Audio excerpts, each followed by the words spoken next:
সুমাইয়ের বাপ মারা গেছে ইন্না ইউলা রাজুন। সুমাইয়ের বাবা মারা গেছে।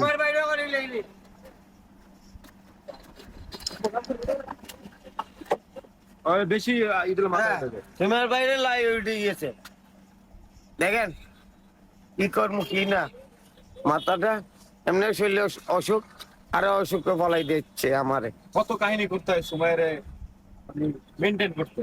আমার মানুষ কি না কি বলে মানুষ তো খালি ভিডিও দেয় আর হাসি খুশি ভিডিও, কিন্তু ওরা যে কতভাবে মানাইতে হয় আর এটা দেখাত না। এটা এই যে আজকে দেখলেন আপনারা। শিক্ষা পাইতাম কইলাম কাদা বান্ধি যাব কইলাম রিক্সা ল আর রিক্সা দিয়ে ঘুরি যাইম না মুরগের বাগারে খাবা ও খাইতো না আর কেন আসাইম চুল ধরি ইয়ে ধরি কত না হচ্ছে গা অনেক আর খাইতে তো কত কিছু মনে করে পারে নিয়ে আসো, সময় নিয়ে আসো।